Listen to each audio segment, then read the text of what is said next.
about motherhood. 1 minute, you're mom of the year. I love you, Mommy. Then the next, not so much. From bath time to bullying, from potty training to puberty, parenting is full of challenges. But one thing is for certain, you are not alone. Welcome to Modern Mom Probs. I'm your host, author, mother, parenting expert, Tara Clark. Join me while we tackle today's modern mom problems. Lauren and Jessica, welcome to the show. Thanks for having us. I'm so excited that you guys are both here because I was on your podcast a few weeks ago, the Little Brain Campaign, and we had so much fun talking that I was like, you have to come on my show and we have to continue this conversation. And so here we are continuing this conversation. And it's a really important conversation because today we're going to be breaking down the Gen Z mental health crisis. But before we do that, can you just give us a little bit of insight into who you are and what you do? Yeah. Lauren, go. Okay, so I am a psychiatrist. I am board certified in child and adolescent psychiatry and adult psychiatry. So I see kids, teens, and adults. I have a private practice, solo private practice. And what really got me to start the podcast, though, was experiences in my own life. I have a child who had a lot of really severe behavioral and emotional challenges. And we ended up finding out after we started the podcast that he has a disease called PANS disease. But my journey with him made me want to speak out and talk about all of the things that I see, not just at home, but in my practice every day, all day long. So yeah, that's me. Jessica Eisenstat here. Hello. LPC, that's licensed professional counselor. I've worked in the community. I worked in the charter school system for about 8 years with special education. I currently have a private practice. I see kids. I do parenting. I'm starting to see some just moms, individually. I'll start with kids and I'll do parents. And then it's you know what, mom, let's just do you and me, girl.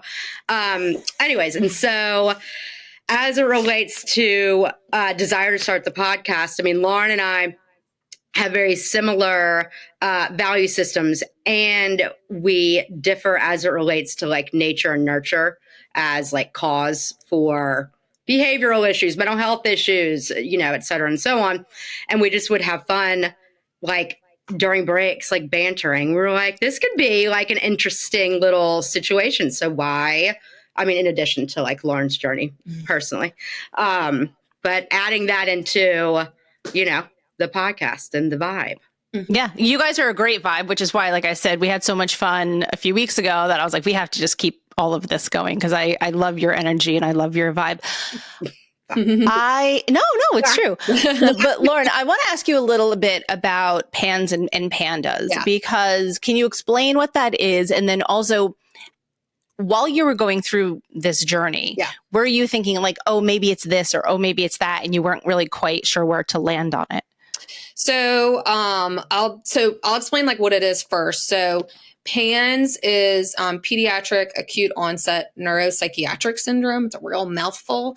PANDAS is pediatric autoimmune neuropsychiatric disorder associated with streptococcal infections. Okay, so it's the same symptoms, it's the same disease presentation, but different causes. So PANDAS is caused by strep infection. PANS is caused by anything else that's not a strep infection. So my son has PANS, and his was caused primarily by walking pneumonia, which he had when he was about 20 months old. But then we found out later he also had mold toxicity, which was just breeding the inflammation in his body. So both of these diseases are, they're causing inflammation in the brain. It's actually causing a type of encephalitis, so brain inflammation, and it affects part of the brain called the basal ganglia. And that part of the brain is responsible for tons of different things like mood, behavior, impulse control, motor actions, et cetera, et cetera. So with my kids, we were kind of taught when I was in, this was starting to be talked about when I was probably in late medical school into residency. And it was definitely something that we were taught was not real, basically. We were taught that it was kind of a bunch of BS. Interesting. Yeah. So this was not something I believed in at all until my child was diagnosed. So I was not looking for this diagnosis. So starting when he was pretty little, we were seeing just like worsening and worsening behavioral and emotional issues. And so I was going down the routes that I knew to go down as a child psychiatrist. So like I put him in OT when he was really little. And I remember taking him to the eval and they said like, we don't think anything's wrong with him, like sensory wise. And I literally had to beg them just to see him. I was like, I will pay for it out of pocket. Please see him because I am desperate for help. Like, I don't know how to help my child. And so they saw him for a while and then they were like, we don't think we can help him anymore. And so they discharged him. And then I was like, oh my God, now what do I do? And so I got him into play therapy with Jessica. That's how we met. Oh, is that how you met? I was wondering. I literally found Jessica on Google because I was like looking for a play therapist that didn't know me because I didn't want someone who knew me and then was going to like come into it with any kind of like biases or preconceived notions or whatever, or just like treat me differently because I'm a psychiatrist and we share patients. I wanted someone that I did not know. Fortunately, total fresh slate, normal person. Thank God. Yeah. So she saw him for a while, and then it just like everything was escalating. We ended up having to get him to see someone that would see him at school. He ended up with a shadow, and I had tried like every medication that I would for a kid his age, tried prescribing them like with the pediatrician. I wasn't directly prescribing them. Sure. And it just like was getting worse and not getting better. And so his pediatrician who he had always been with was opening a separate practice where she was doing like integrative medicine or like functional type practices, which I did not believe in at the time. I thought that was a bunch of BS too. But I was desperate. I was like so desperate. And so I was just like, you know what, like, I'm going to put my beliefs and my ego and my pride aside and reach out to her and just beg her to help me. And that is how we ended up getting the diagnosis. Wow. And he is light years beyond where he was before he was diagnosed. So I'm so thankful that I like just was able to go into it with an open mind and like be convinced that it was a thing. Yeah. And you trusted your gut early on that something was amiss, that something wasn't necessarily standard. And you said, okay, well, let me investigate this. And you kept trying. It wasn't like you said, oh, well, it was OTO. It wasn't that. Okay, well, I guess that's not it. And then you just moved on. Like, no, you were persistent and luckily you were. Yeah. And I always say like, I kind of think he was, I mean, this is going to sound so woo-woo, but I feel like he was like given to me for a reason, you know, because I always think like if he had ended up with a parent who didn't have any sort of medical training or mental health training, like God only knows where he would end up. He would end up in a psych hospital on probably antipsychotics at some point because he was totally out of control. And like, thank God I knew like looking at him that this is, like, I was looking at him and I was like, this is not a psychiatric problem. Like he has some kind of like neurological issue going on and I don't know what it is. And so, you know, I mean, I really had to push though. I had to push a lot to get him diagnosed. Yeah. And you're not alone in that. I mean, many parents unfortunately have to struggle very hard, not just with PANS necessarily, but with the diagnosis in general in the medical system, which is going to take me into our next conversation, speaking about the mental health crisis of Gen Z. And my guess is he's probably a Gen Alpha, I'm guessing. So he's a little bit young. I don't know where the cutoff is. Well, it's interesting actually, because if you ask my son, he will say that he's a Gen Z because he was born at the end of 2012. So but then I've also seen other cutoffs where it's more like 2011, 2010. So like just to give an idea of generation, let's just call it 2011 until I don't know let me backtrack that for like another 15 years. I don't know, to whatever. Let's say 1999 or something like that, right? I'm not quoting that exactly, and I probably could, but let's look it up, shall we? Just because I don't want to like people to be like, no, I actually don't know. I know it's like 90s that it starts, right? Okay, here we go. They're saying this is from Google. Gen Z is between 97 and 2012. Okay. So that translates to the age group of roughly 13 years old to 28 years old, which is a big age group, because my son is nearly 13. And so he's 13 to 28. Is that what you said? Yes, 13 to 28. So big age group. So that's just to give people context of the age range that we're speaking about, though. So what are some of the big issues that you've been seeing either amongst your own patients or anecdotally online? Give me all the stuff. Yeah. And I'm going to throw this one to Jess. Okay. So, I mean, I think anxiety, perfectionism, comparing self to others, and like, obviously, right? Because there's 85,000 more ways to compare yourself to others versus like when, I don't know what gen are we? Millennials? Aren't we millennials? Yeah, millennials. 87? Yeah, millennials. Millennials. Like, yeah. So, firmly millennials. Yeah. You know, as compared to like the 87ers, you know, where it's like, oh, it's MTV or it's a magazine or it's Us Weekly. Like we didn't have 1,000 different ways to compare ourselves. Right. So it's just inflamed, you know, insecurities. And so, you know, I feel like with my younger ones, what's after Gen Z? Gen Alpha.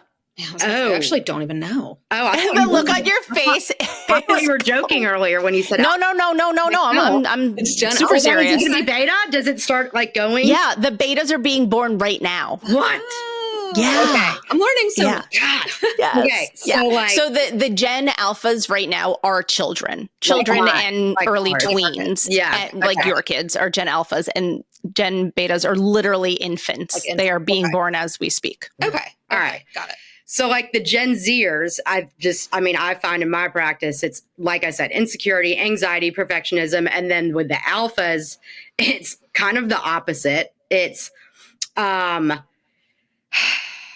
like overly confident, but not respecting boundaries and like not respecting limits and kind of taking on identities that are older than them. Like I'm thinking of one in particular that I have, who's this little girl is like 7, and this bitch walks in and she's 25. Like she has nails and she's like she's like, you're dumb. Like the way she, and like, that's fine. It's just in such an interesting, like, extreme, like one extreme to the other.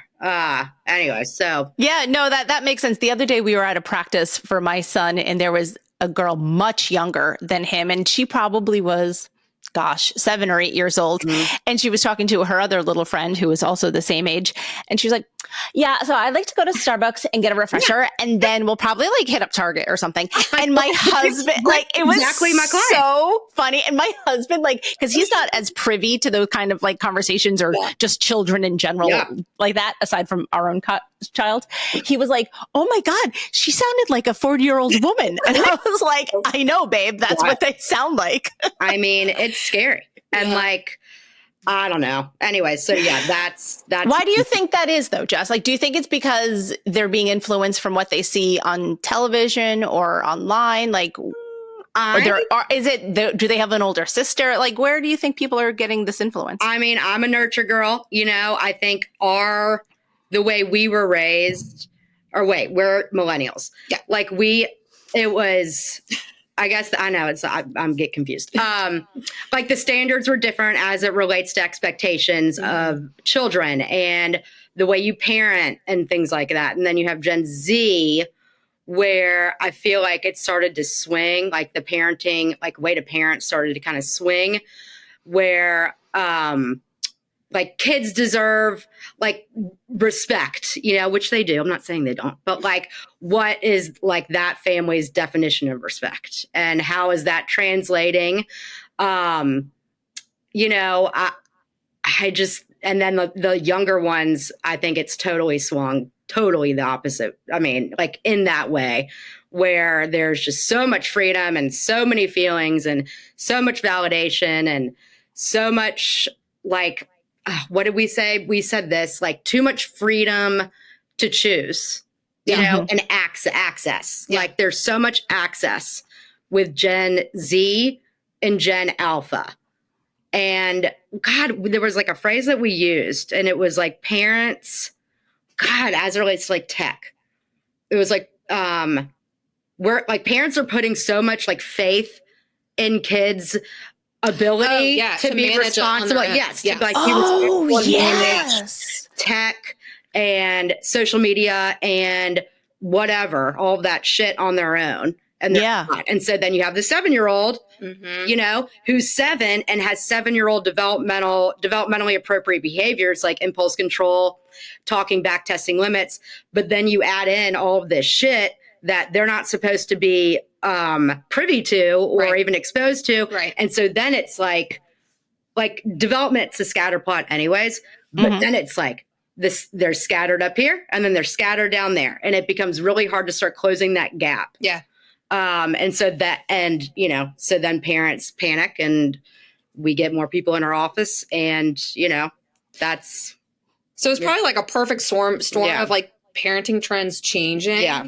And this like wild access to this like rapidly evolving technology that like evolved so fast, parents could not keep up with it. I mean, there's no way, like Gen Z parents could not keep up with that. And so they had no idea what their kids were being exposed to. And it's like, you can't like put that. You can't put it back in the box once it's out. Like, well, you know, it's like a Pandora's box thing. Like you can't put that information back once they see it or consume it or that kind of stuff. Yeah, I totally understand. I think about that a lot with my son and his friends because yes, they are on the cusp of being 13, but they are still children. Yeah. And they see things on YouTube and know a lot about a lot of different things. But at the end of the day, like they still may be sleeping with stuffies. Yes. You know, or they want to sit and play with their Legos. How is that for a 13-year-old boy? Yeah. You know?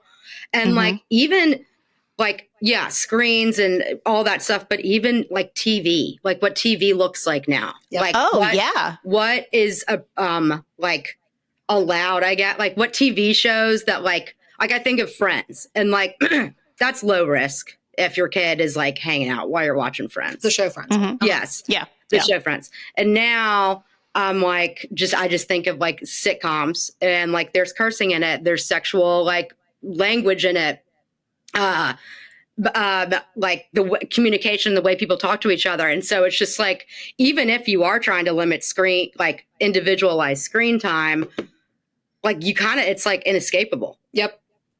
Yeah, no, it really is. I was thinking that, you know, we talk a lot of smack about kids these days and what screens they're watching, but I was watching the movie Pretty Woman when I was 10 years old. And like, I should not have been watching that movie at that time. And I watched the shit out of that movie when I was 10 years old. And like, I didn't understand it, but then like, you know, you watch it enough times and then you start to understand it. Yeah. And like, I also wonder like at 10, and maybe you can answer this more, like 10 is getting close to puberty, right? Yep. And so like cognitively, now I'm not talking about you. I'm just saying like a 10-year watch. Yeah.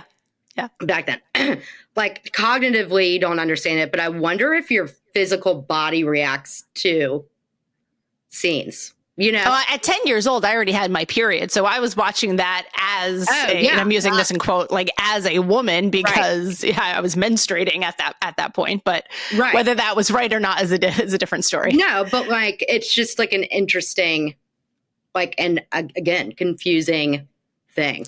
I think it's confusing. I think that's what it is. I think it's hard to have one foot in childhood and one foot in adulthood with this media consumption. Again, whether that was in 1990 when that movie came out or whether it's, you know, 2025. And that was only just one example of a movie, but with the phones and with, YouTube and streaming and Netflix and all of that kind of stuff, there's just like constant stuff on. There's just like constant options to have who knows what kind of stuff that the kids are consuming. And, I often think about, this is going off in a different tangent, but it's all related. I often think about weight and body image, because when we were kids, as millennials, right, we were fed this very thin supermodel, like super, super thin. What was her name? Like Kate Moss, like that kind of thing. That was huge. The waif look. Thank you. That was the word I was looking for. Coke chic, I think is what. Yes, it was. It was heroin chic. It was a really big deal in the 90s. And it was. And we saw that. And we saw like the George Michael video where all the supermodels are dancing or whatever. And which was a great video. Love that song. Freedom. Like, love it. But that was what we grew up on. And then for a while, we as a society and the image that we saw, we're moving away from that, and they were showing more regular people, which is amazing because bodies come in all shapes and sizes.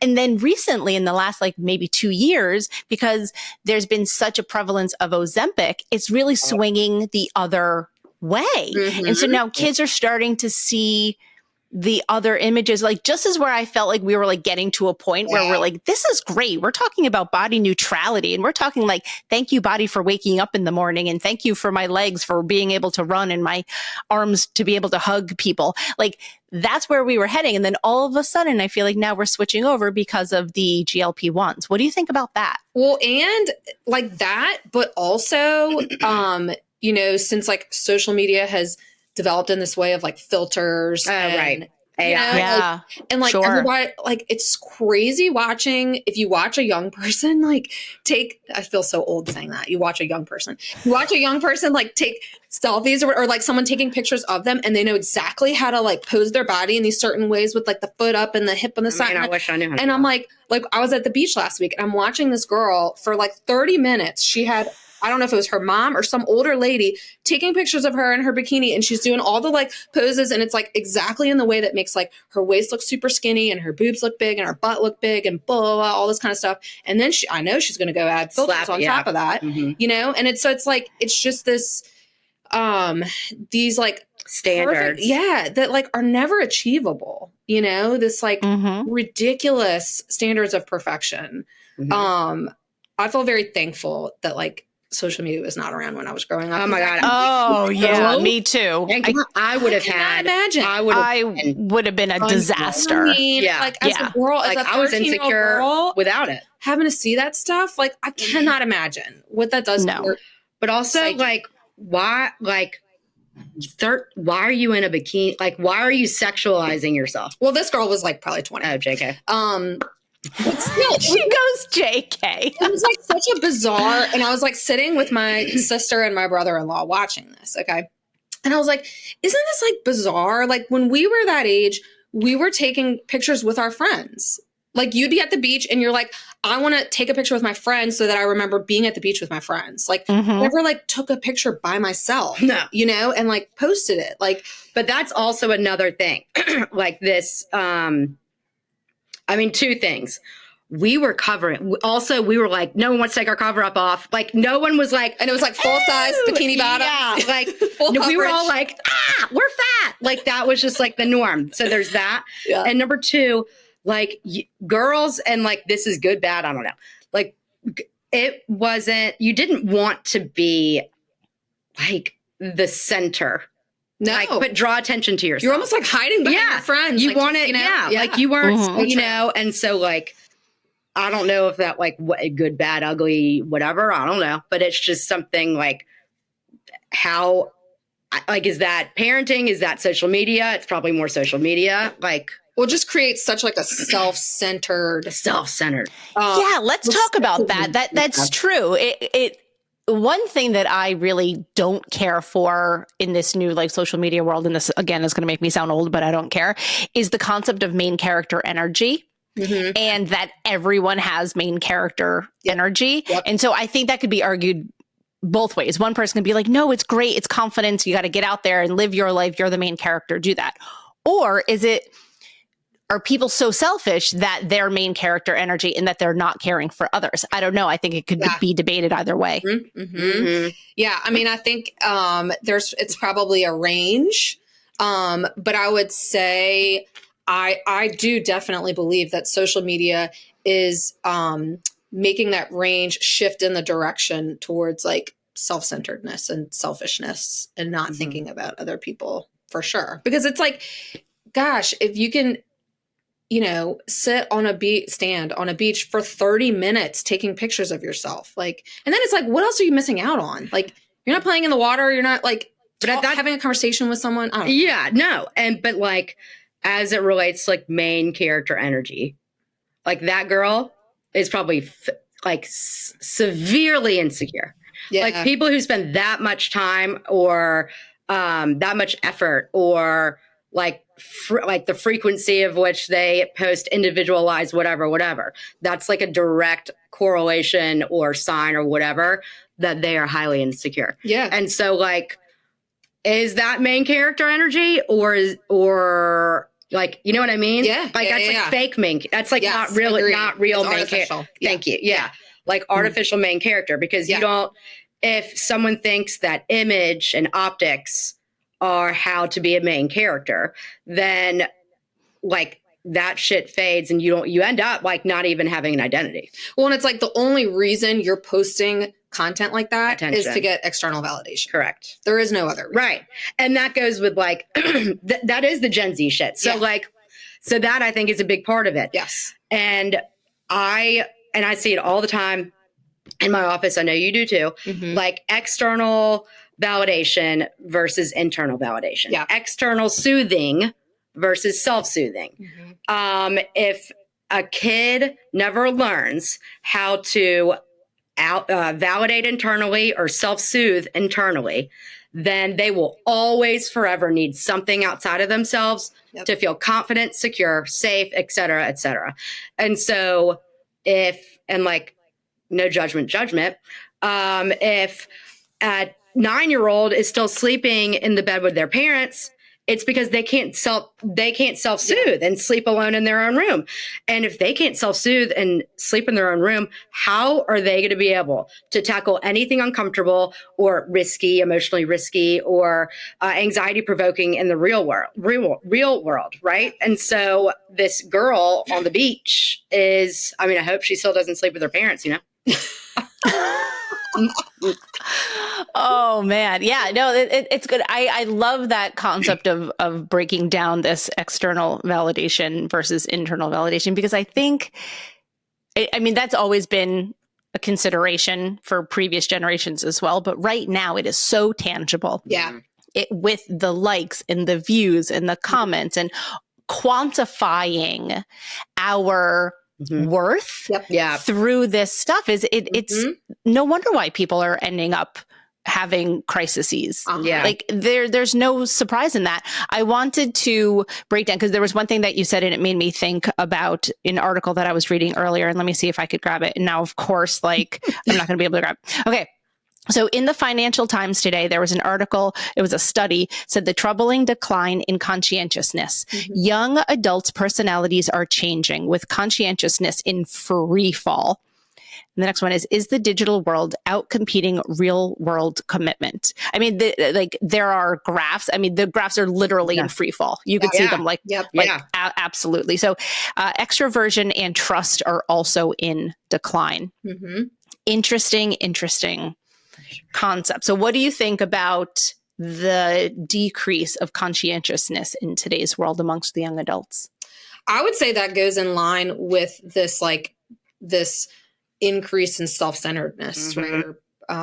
Main character and our artificial main character energy, where like you're thinking, if all of your time is used thinking about yourself and how you appear to others, how they're perceiving you, which like we all have some degree of that, right? Sure, like, of course. Yeah. We're not going to say that nobody does. Like you are your own individual at the end of the day. Yeah. But like social media really, but I think it's also the reason behind it. Like, we all want to know how our actions and whatever influences the world around us, but why? It's the why. Yeah. Like if it's like is it an optic why, or is it, do I really care about myself and how I influence and impact the world. Right. In order to like improve myself or whatever. Yes. So I would say it goes in line with that, right? Like if all of your energy is spent just thinking about like how you're perceived and, you know, getting that external validation, then you don't have the mental energy to be thinking about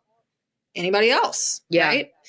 And then I think it starts, and this, Lauren talked about this a lot, like individual, like handheld devices. So like thinking about the Gen Alpha. The little guys. Yes. The younger ones. So, so like if you think about Gen Z and when they were 5, 6, 7, 8, and like no shame, whatever. This is just what it was. And so like iPads, handheld devices, phones, apps, games, Roblox, whatever came out. If like there's just such a difference between a handheld device as it compares to like a television, right, or whatever. It's very individualized. It's very independent. You are in charge of pausing, fast forwarding, changing, scrolling, whatever. No one else is influencing that. right. You like the volume level. They have earbuds in so they can make it louder or softer. And so if that groundwork is set at 5, 6, 7, 8, then it's just like a breeding ground for main character energy. Yeah, because you're having to negotiate. I like the dance. The dance might be my favorite part for the people that are listening to this.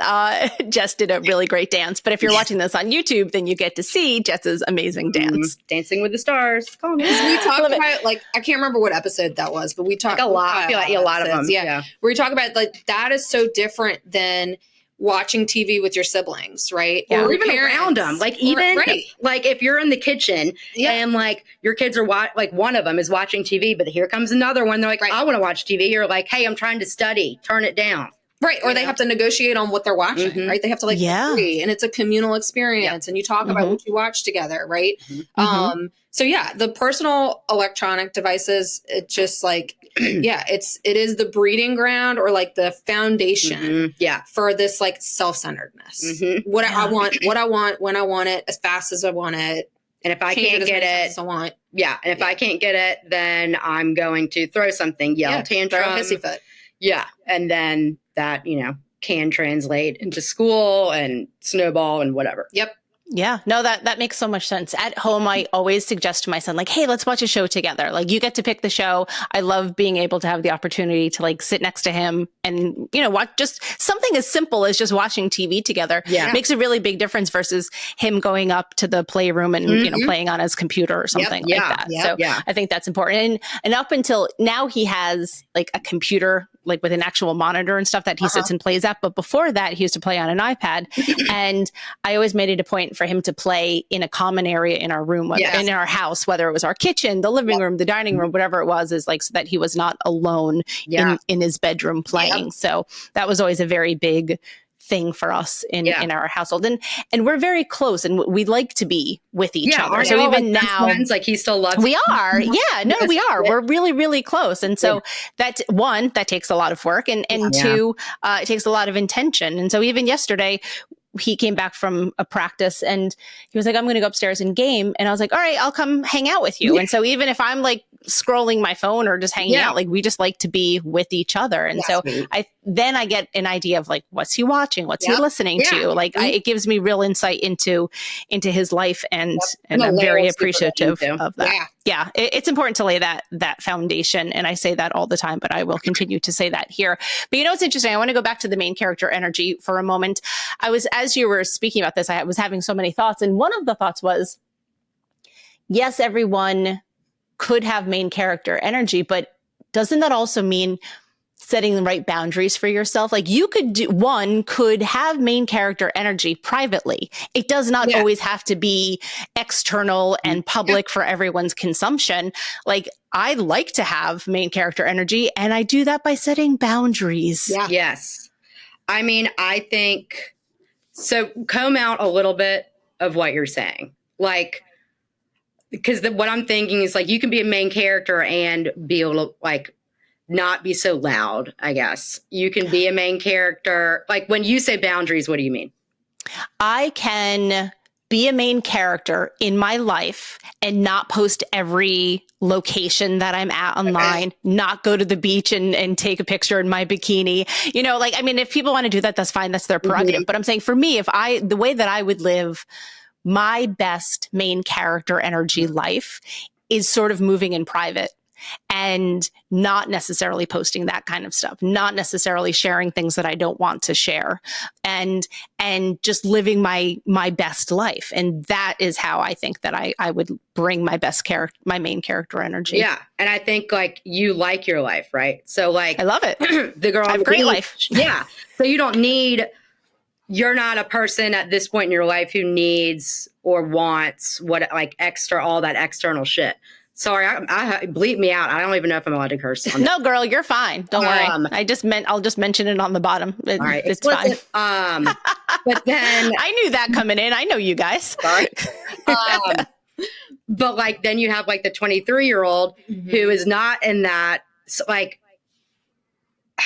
maybe it comes with age. Yeah, you know what? No, I see what you're saying. So maybe it's because, maybe it's because I'm 40 years old. Right. And, yeah, I don't know. And I've moved into that.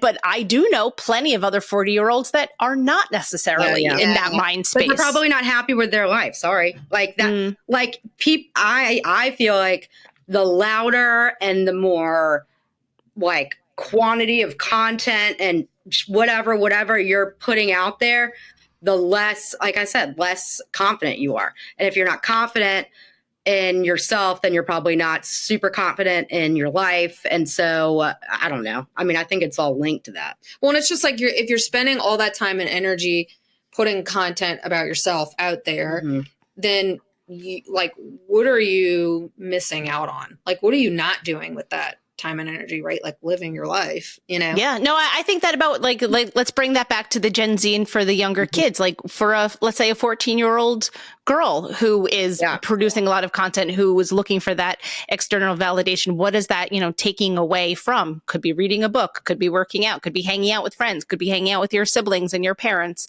like building real connections in real life. Yeah. Did you read Anxious Generation? Have you read that? Mm-hmm. Okay.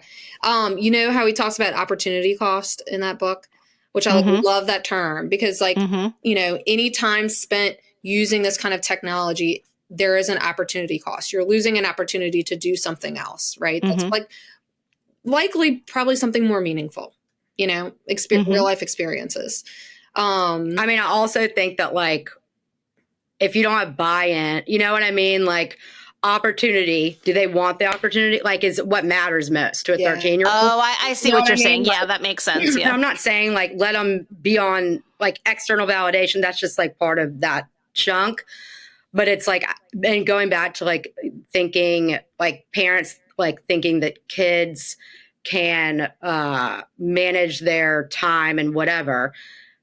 In order for someone to become more secure in themselves, real life interactions, you have to have them. Yeah. And so like, you can't expect a 14-year-old girl to be like, Mom, let's go, let's play Monopoly. I mean, maybe there's some, but like, that's just like, that's harder, riskier, boring, potentially uncomfortable. And it's much easier just to like, Yep. And so like, that's like, in order for a kid to like get the opportunity, the parent would have to interject 100% for the opportunity to even happen, or to even for the kid to want to do that. Right. Yep. Yeah. There was actually, speaking of Jonathan Haidt, there was a really interesting article. I don't know if he wrote it or he reposted it the other day on Threads. And it was a study about how kids want to play analog things, but their parents are either too busy to do that. Did you see that? You're nodding, Laura. Yeah. Opposite of digital, basically. Like what's analog? Like the kids, just like, what are you talking about analog? Like, no, the kids are saying that they want to play things offline with their parents, but their parents are too busy.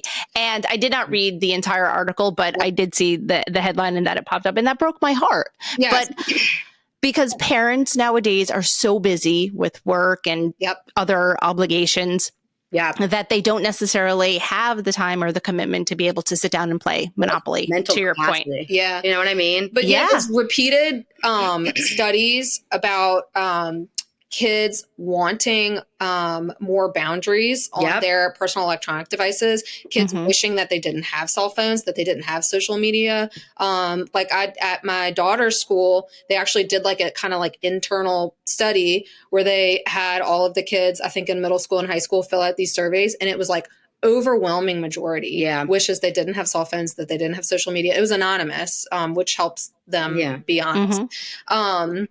And it was just so sad because it was like, you know, our kids are screaming out to us that like, this is really having a big negative impact on them. And like, we're the ones as parents ultimately who are in control most of the time of what they have access to. You know, we have to buy them the cell phone. We have to buy them the iPad. Like they don't just get those things, you know? So like, we want them to have less of it. They want to have less of it. And somehow like we're still going down this trajectory where they have more and more access to it.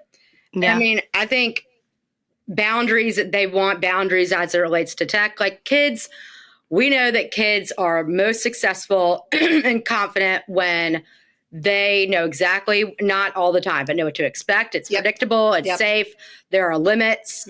And that relieves space in their brain to figure life out. So like if they know exactly what to expect 80% of the time, right, then they can learn and they can adapt and be more flexible. Like that's why kids, like when I have the kid who's like a terror at home but thriving at school, I'm like, well, they know like it's 7:48. They know exactly where to go. Where's their backpack? Where to sit? Who do I talk to? How do I talk to them? Like they know exactly what to expect so they can relax and do their job, you know, learn. And the problem is that like no kid is going to like directly say this verbally to their parents, right? Like no kids. They don't even know. They don't know. They don't like that. We shouldn't expect them to know. Well, and like for a teenager, if you think like they're going to be honest on an anonymous survey, they're not going to be honest face to face with their parents, right? Like they're going to keep saying like, no, I want my cell phone. I want more. I want more. I want more. When in reality, they want the boundaries, but they're not, they can't, because of that relationship and like individuation and all that kind of stuff, they can't directly say that to the parent. And so a lot of parents, I think, just go with what the kid is actually saying verbally to them, right? So instead of knowing, my kid needs these boundaries and wants these boundaries, and I have to do things that are hard as a parent that my kids are going to buck up against. Right? And like, it's an addict. Like this is like typical, like not typical, a perfect representation of addiction. Like you have this thing that is producing like all of this dopamine and all this stuff or whatever. And now it's like, it's the same thing with a heroin user or an alcoholic or whatever. It's like, I know it's not good for me. I know it's making me like feel worse or whatever, but like, I can't stop. And so then you have to there's just no like rehab for like 13-year-olds with social media. It's the same, but it's the same concept. It's the same thing. It's a highly addictive substance. It breaks my heart. It breaks my heart because it's not regulated in the same way or even considered in the same way. I mean, I think that is starting to change.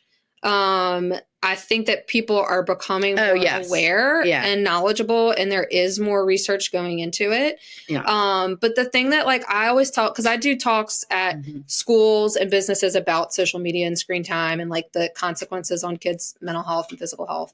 And the thing I always tell the parents is like, you need to realize that you're the last line of defense for your kid, right? Like you're the last one that gets to decide how much they have it, when they have it, what they have access to. Like you cannot wait for science to come around and tell you what to do, or pediatricians to come around and tell you what to do, or like tech companies to change, because they're not going to. You know, like you can't wait for all of that. Like, because then your kid's going to be grown up. It's going to be too late. You know, you got to like make these decisions, which are hard. It's hard. It's hard to be the parent that like sets these boundaries and holds them. It's really hard. Yeah. No, it absolutely is. I have one final question for both of you, and I'm going to ask each of you. So, what do you think is the biggest modern mom problem right now? And I'm going to go with Jessica first. I saw the look on your face. I was like, I'll go with Jessica. What is the biggest modern mom money? I don't know. No, that's a big one. Say it. Go ahead. Trust your gut. That's what I'm going to say. Trust your gut. Say the first thing you think of. Yeah, money. I mean, like, I think everything is so expensive. Childcare is so expensive. I'm not saying everybody has to work, and I'm not saying I don't like to work, but I'm saying like it's not a choice. Like buying a house, having a house, school, like tuition is wild. And so because we have to work so hard to provide those things for our kids, by 6 p.m., I am done. Mm-hmm. And I am like, what? We're watching 101 Dalmatians. Everyone shut up, you know? Yep. Because like I'm dead. And like, I don't want to be, but I am because I'm drained. And like, would money solve that? Like, I don't know, maybe not, but like, listen, money will solve some stuff. Like, I'm not like it fucking like, someone to come in. Like, I don't have any family here to like if my kid gets sick, like there goes my whole, like $700 for the day or whatever, you know, I don't have family to go get them. I don't have like someone to like do all the fucking housework, you know, It's a one-man show, circus. And so like, if I had buckets of cash, then some of that shit would be relieved, and then I could be more present and calm and like laughing and whatever with my kids. Yeah. No, well said. That's absolutely a huge thing, and the cost of living is just absurd. Wild. Yeah, totally out of control. Lauren, I would say balance.